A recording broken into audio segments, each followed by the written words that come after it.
Hello guys, welcome back in our Versatile Group Study YouTube channel. Friends, आज की जो बहुत ज़्यादा सबसे बड़ी अपडेट निकल करके आ रही है बिहार शिक्षक भर्ती की, आप इसे ब्रेकिंग न्यूज़ भी कह सकते हैं, जो कि बीपीएससी चेयरमैन के द्वारा एक बहुत बड़ा फैसला लिया गया है शिक्षक भर्ती को लेकर। तो उनके द्वारा क्या क्या फ़ैसला लिया गया है शिक्षक भर्ती को लेकर, कौन कौन से महत्वपूर्ण निर्णय लिए गए हैं, उसको हम लोग आज के वीडियो में डिस्कस करेंगे। तो फ्रेंड्स, जैसा कि आप लोग सभी लोग जानते हैं कि बीपीएससी चेयरमैन ने सबसे पहले ये बताया है कि नेगेटिव मार्किंग जो कि पेपर में थी वो एज़ इट इज़ रहने वाली है, यानी कि नेगेटिव मार्किंग नहीं हटने वाला है। उसके लिए बच्चों ने कितना भी ज़्यादा कोशिश किया, लेकिन negative marking as it is paper में बना हुआ है, वो नहीं हटेगा। सिलेबस जो आप लोगों का पहले जारी हुआ था, सिलेबस एज़ इट इज़ वही बना हुआ है प्राथमिक शिक्षक के लिए। प्राथमिक शिक्षक के लिए जो बिहार में एससीईआरटी की बुक फॉलो हो रही थी स्कूल्स में, बिहार बोर्ड की जो बुक्स फॉलो होती हैं बिहार शिक्षक की, वही बुक्स फॉलो की जाएंगी प्राथमिक शिक्षक भर्ती के लिए।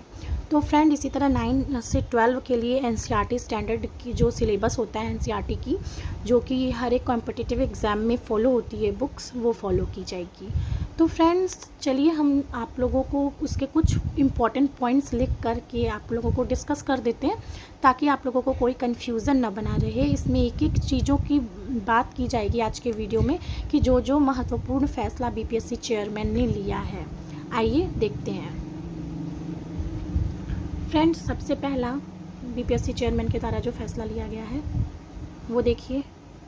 मैं एक एक पॉइंट्स को लिख करके आप लोगों को डिस्कस कर दूंगी एकदम अच्छे से, ताकि आप लोगों को सबसे पहले जो इम्पोर्टेंट बात निकल के सामने आ रही है वो ये है, पहली पॉइंट, कि जो ये नेगेटिव मार्किंग है, ठीक है, वो पेपर में बनी रहेगी, ये बना रहेगा। तो नेगेटिव मार्किंग पे हम लोग टिक कर लेते हैं, यानी कि ये चीज़ आप लोगों को फिर से एग्ज़ाम में देखने को मिलेगा ही मिलेगा। सेकेंड इम्पॉर्टेंट पॉइंट जो है वो सिलेबस से रिलेटेड है। तो फ्रेंड, जो आप लोगों का सिलेबस है, सिलेबस वही रहेगा, सेम सिलेबस फॉलो हो रहा है जो आप लोगों का जारी किया गया था, वो सेम रहेगा, उसमें कोई भी चेंज नहीं है। जैसे कि आप लोग 1 to 5 के लिए अगर ले लें, यानी कि 1 to 5 और 6 to 8 के लिए, 1 to 5 और 6 to 8 यानी कि प्राथमिक शिक्षक के लिए अगर बात हम लोग कर लें, प्राथमिक शिक्षक के लिए अगर फ्रेंड हम लोग बात कर लेते हैं, तो प्राथमिक शिक्षक के लिए जो सिलेबस है आपका, वो कौन सा सिलेबस फॉलो हो रहा है? एससीईआरटी का सिलेबस फॉलो किया जा रहा है। 1 to 5, 6 to 8 के लिए एससीईआरटी का सिलेबस फॉलो किया जा रहा है। सिलेबस में कोई चेंज नहीं है, सेम सिलेबस है। एससीईआरटी की जितनी भी बुक्स हैं उनको आपको बस पढ़ के जाना है, अच्छे से प्रिपेयर करके जाना है, और एग्ज़ाम को क्वालिफाई जो है आप लोगों को करना है। ये दूसरी सबसे इम्पॉर्टेंट जो न्यूज़ है वो निकल के आ रही है। पहला हो गया नेगेटिव मार्किंग जो है वो एज इट इज़ रहेगी, दूसरा सिलेबस सेम है, 1 to 5, 6 to 8 को एससीईआरटी बुक्स पढ़ के जानी है। और 9 to 12 के लिए फ्रेंड्स, 9 to 12 के लिए आपको एनसीईआरटी की बुक्स पढ़ के जानी है, क्योंकि एनसीईआरटी जो है कि स्टैंडर्ड सिलेबस होता है और सारे कॉम्पिटिटिव एग्जाम में एनसीईआरटी को ही फॉलो किया जाता है। तो 9 to 12 के लिए आप लोगों को एनसीईआरटी की बुक्स पढ़ के जानी है, और एनसीईआरटी की बुक्स से ही जो है एग्ज़ाम्स में क्वेश्चन पूछे जाएंगे। एग्ज़ाम्स जो होगा वो एमसीक्यू बेस्ड होगा, तो इसीलिए आप लोगों को बुक्स के हर एक कॉन्सेप्ट को अच्छे से रीड करके जाना है। थर्ड आपका जो बहुत ही इम्पोर्टेंट पॉइंट निकल के आ रहा है फ्रेंड, वो ये आ रहा है। थर्ड पॉइंट मैं आप लोगों को लिख देती हूँ, जो सबसे इम्पोर्टेंट पॉइंट, कि आपकी एग्ज़ाम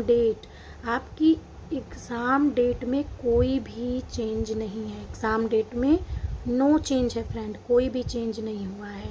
यानी कि आपका एग्ज़ाम जो है वो जैसे पहले हो रहा था, ठीक है, उसी तरह एग्ज़ाम डेट जो है उसमें कोई भी चेंज नहीं दिया गया है। विज्ञापन, बहुत सारे अभ्यर्थियों का ये था कि विज्ञापन कब तक जारी होगा, तो फ्रेंड विज्ञापन आज या कल तक जारी कर दिया जाएगा, विदिन 1 or 2 days, उससे ज़्यादा टाइम नहीं लगेगा। 1 से 2 दिन के अंदर आपका विज्ञापन जारी कर दिया जाएगा, आज या कल तक ये जारी हो जाएगा। तो फ्रेंड, ये बातें हो गई आप लोगों की। और एग्ज़ाम डेट के बारे में जो मैं आप लोगों को बताने जा रही हूँ वो ये बताने जा रही हूँ कि जैसे आप लोगों का एग्ज़ाम डेट था 19 अगस्त, 20 अगस्त, 26 अगस्त, 27 अगस्त उन्हीं एग्ज़ाम डेट पे एग्ज़ाम होगा। तो डेट आप लोग एक बार ध्यान से सुन लीजिए। डेट है आपकी 19 अगस्त और 20 अगस्त, और उसके बाद है आपका 26 अगस्त, और उसके बाद है फ्रेंड्स आपका 27 अगस्त। इन 4 डेट पे एग्ज़ाम कंडक्ट कराया जा रहा है। प्राथमिक शिक्षक भर्ती, माध्यमिक शिक्षक भर्ती और उच्च माध्यमिक शिक्षक भर्ती का एग्ज़ाम कंडक्ट कराया जा रहा है। तो ये बहुत ही इम्पॉर्टेंट 3 पॉइंट्स हैं जो सबसे पहले आप लोगों को समझना है। तो फ्रेंड्स कि आप लोगों को जो अभी तक मैंने 3 पॉइंट्स बताए आप लोगों को क्लियर हो गए होंगे। पहला पॉइंट्स ये था कि negative marking as it is बना रहेगा, सिलेबस में कोई भी बदलाव नहीं है।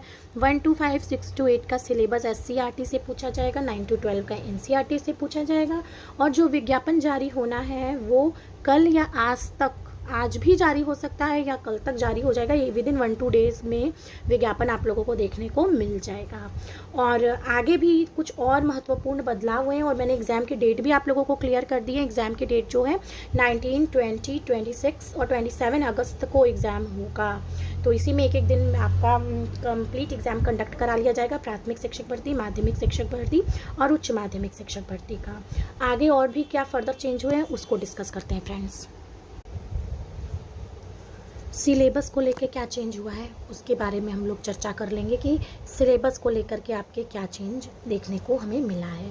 तो फ्रेंड देखिए, जो आपका सिलेबस है ये जो बहुत इंपॉर्टेंट पॉइंट्स है, 4th बहुत इंपॉर्टेंट पॉइंट्स है जो कि 1 to 5 और 6 to 8 का, जैसे हमने कि बता दिया कि SCERT के बुक्स से पूछा जाएगा, उसमें MCQs आएंगे। तो इसमें देखिए MCQ तो आएगा ही आएगा फ्रेंड। इसके साथ ही साथ जो आपका लैंग्वेज पेपर है, लैंग्वेज पेपर मतलब हिंदी या इंग्लिश, ठीक है। लैंग्वेजेस पेपर में क्या आता है, 2 चीज़ें आती हैं, हिंदी आता है और इंग्लिश आता है। तो फ्रेंड हिंदी और इंग्लिश ये जो 2 चीज़ें आती हैं इनमें निगेटिव मार्किंग नहीं होगी, ठीक है। ये लैंग्वेज पेपर में निगेटिव मार्किंग नहीं है। मैं आप लोगों को लिख के इसलिए बता दे रही हूँ ताकि आप लोगों को हर एक चीज़ें क्लियर हो जाएं। इस वाले पेपर में नेगेटिव मार्किंग नहीं होगी, जो लैंग्वेज पेपर पूछा जा रहा है हिंदी और इंग्लिश का। और ये पेपर जो आप लोगों का होगा 100 मार्क्स का होगा। कितने मार्क्स का होगा फ्रेंड्स? 100 मार्क्स का। और इस 100 मार्क्स में 30 मार्क्स लाना कंपल्सरी होगा। 30 मार्क्स आप लोगों को लाना कंपल्सरी होगा, ठीक है फ्रेंड्स। इस 100 मार्क्स में आप लोगों को 30 मार्क्स लाना बहुत ही ज़्यादा कंपल्सरी है, अदरवाइज़ आप लोग रेस से बाहर हो सकते हैं। और 30 मार्क्स जो ला देगा वो इस पेपर में पास घोषित कर दिया जाएगा, यानी 100 में 30 नंबर आपके आ गए हिंदी और इंग्लिश लैंग्वेज पेपर में, इतना सफिशिएंट है। दूसरा हम लोग मेंस एग्ज़ाम की बात करें, ठीक है। अब मेंस एग्ज़ाम की बात, जो बिहार शिक्षक भर्ती में मेंस एग्ज़ाम है वो जो है पहले क्या हो रहा था कि 150 मार्क्स का हो रहा था। कितने मार्क्स का हो रहा था? 150 मार्क्स का हो रहा था। और ये डिवाइड किस तरीके से था? तो ये डिवाइड था आप लोगों का 50 और 100 में, ठीक है। 50 मार्क्स का आपका क्या आ रहा था? GK GS आ रहा था, और 100 मार्क्स में आपका जो था सब्जेक्ट आ रहा था। जैसे कि जो फिजिक्स वाले थे वो फिजिक्स का 100 मार्क्स का पढ़ रहे थे, कंप्यूटर साइंस वाले कंप्यूटर साइंस का 100 मार्क्स का स्पेसिफिक पेपर दे रहे थे। लेकिन नहीं, यहीं पर सबसे बड़ा चेंज आप लोगों को देखने को मिल रहा है। ये जो 100 मार्क्स का पेपर, जो ये 150 मार्क्स का पेपर था, यहाँ पे सबसे बड़ा चेंज हो रहा है। 150 मार्क्स के पेपर को कितने मार्क्स का कर दिया गया है? 120 मार्क्स का कर दिया गया है।